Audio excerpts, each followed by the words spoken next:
right, today is Earth Day, so we are going to read the Lorax. At the end of town where the crickle grass grows, and the wind smells slow and sour when it blows, and no birds ever sing excepting old crows, is the street of the lifted Lorax. And deep in the crickle grass, some people say, if you look deep enough, you can still see today where the Lorax once stood just as long as he could, before someone lifted the Lorax away. What was the Lorax, and why was it there, and why was it lifted and taken somewhere? From the far end of town where the crickle grass grows, the old once-there still lives there. Ask him, he knows. You won't see the once-there, don't knock at his door. He stays in his lurkum on top of his store. He lurks in his lurkum cold under the roof, where he makes his own clothes out of muffled moof.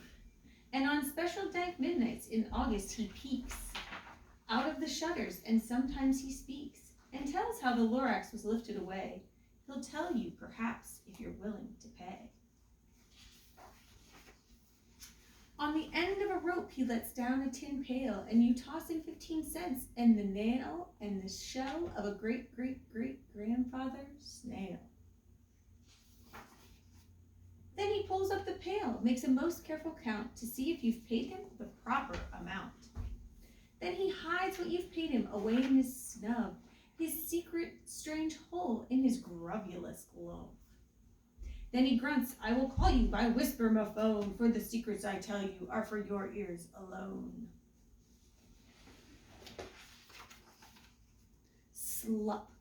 Down slops the whisper-mophone to your ear, and the old once-there's whispers are not very clear, since they have to come down through a snargly hose, and he sounds if he had smallish bees up his nose.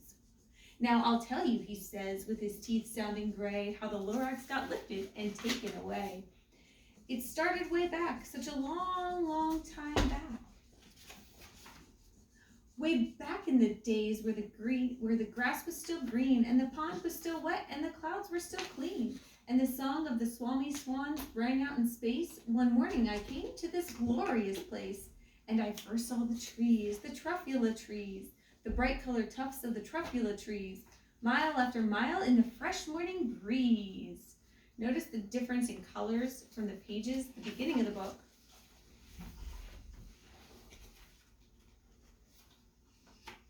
To the page where it all began. And under the trees I saw brown barbaloots frisking about in their barbala suits, as if they played in the shade and ate truffula fruits. From the ripulous pond came the comfortable sound of the humming fish humming while splashing around. But those trees, those truffula trees, all my life I'd been searching for trees such as these. The touch of their tufts was much softer than silk, and they had the sweet smell of fresh butterfly milk.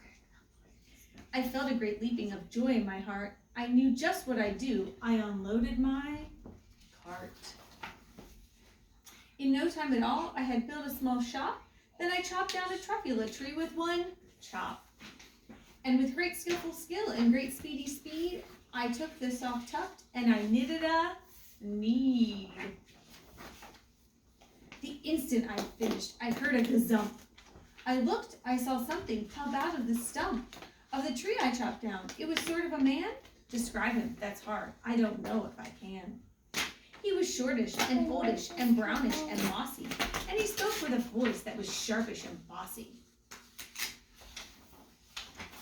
Mister, he said with a sawdusty sneeze, I am the Lorax, I speak for the trees. I speak for the trees have no tongues, and I'm asking you, sir, at the top of my lungs. He was very upset as he shouted and puffed. What's that thing you've made out of my truffula tuft? Look, Lorax, I said, there's no cause for alarm. I chopped just one tree. I am doing no harm. I am being quite useful. This thing is a thneed. A thneed is a fine something that all people need. It's a shirt, it's a sock, it's a glove, it's a hat, but it has other uses, yes, far beyond that. You can use it for carpets, for pillows, for sheets, or curtains, or covers, for bicycle seats. The Lorax said, "Sir, you are crazy with greed. There is no one on earth who would buy that fool Thneed." But the very next minute, I proved he was wrong, for just at that minute, a chap came along, and he thought that the Thneed I had knitted was great. He happily bought it for $3.98. I laughed at the Lorax. "You poor stupid guy, you never can tell what some people will buy." "I repeat," cried the Lorax, "I speak for the trees." "I'm busy," I told him. "Be quiet, if you please." I rushed across the room, and in no time at all, built a radio phone. I put in a quick call. I called all my brothers and uncles and aunts, and I said, "Listen here, here's a wonderful chance for the Onceler family to get mighty rich. Get over here fast, take the road to North Nitch. Turn left at Weehawken, sharp right at South Stitch." And in no time at all, in the factory I built, the whole Onceler family was working full tilt. We were all knitting Thneeds, just as busy as bees, to the sound of the chopping of truffula trees.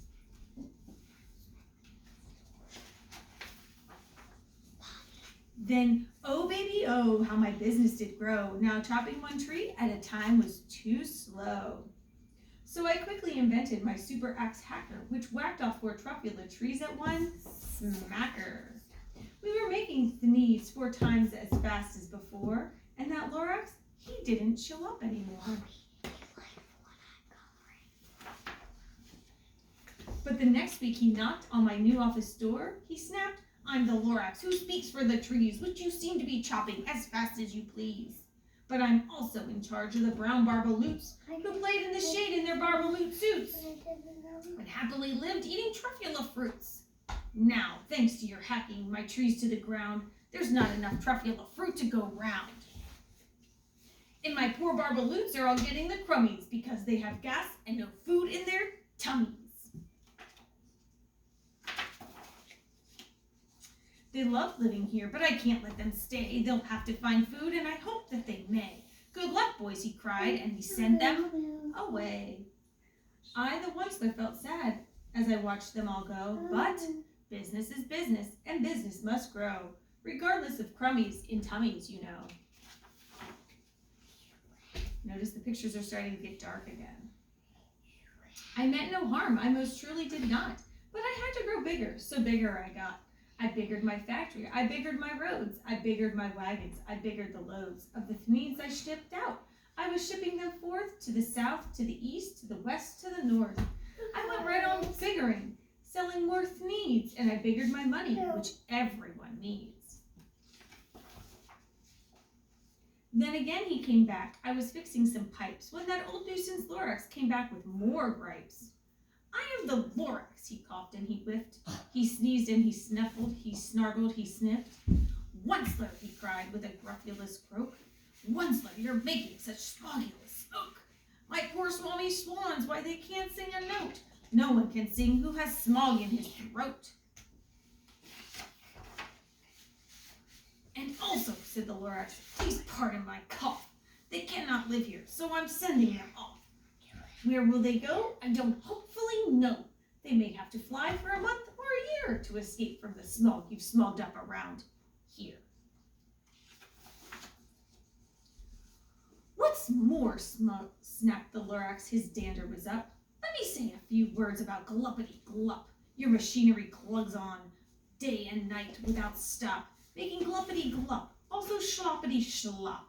And what do you do with this leftover goo? I'll show you, you dirty old Onceler man, you. You're glumping the pond where the humming fish hummed. No more can they hum, for their gills are all gummed. So I'm sending them off. Oh, their future is dreary. They'll walk on their fins and get woefully weary in search of some water that isn't so smeary." And then I got mad. I got terribly mad. I yelled at the Lorax, "Now listen here, Dad. All you do is yap yap and say, bad, bad, bad, bad. Well, I have my rights, sir, and I'm telling you, I intend on going on doing just what I do. And for your information, you Lorax, I'm figuring on biggering and biggering and biggering and biggering." turning more truffula trees into thnees, which everyone needs. And at that very moment, we heard a loud whack. From outside in the fields came a sickening smack of an axe on a tree. Then we heard the tree fall, the very last truffula tree of them all. No more trees, no more thnees, no more work to be done. So in time, my uncles and aunts, everyone, all waved me goodbye. They jumped into my cars and drove away under the smuggered stars. Now all that was left beneath the bad smelling sky was my big empty factory, the Lorax and I.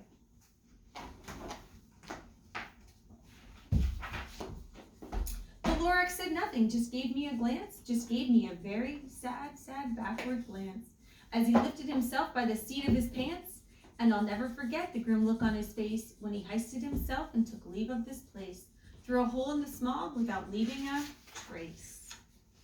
And all that the Lorax left here in this mess was the small pile of rocks with one word, unless. Whatever that meant, well, I just couldn't guess.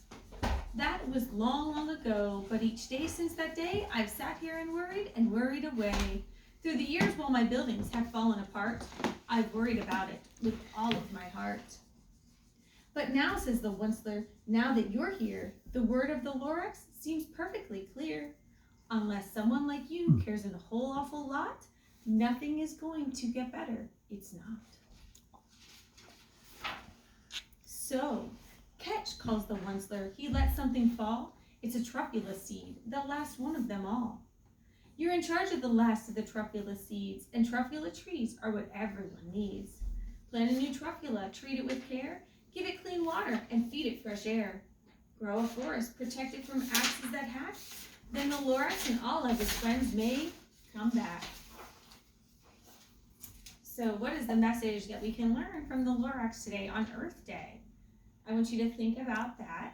And then stay tuned later today. I may have a craft up for you that you can do with your families with some materials that you may have at home. All right, I hope you enjoyed the book. Talk to y'all soon. Bye-bye.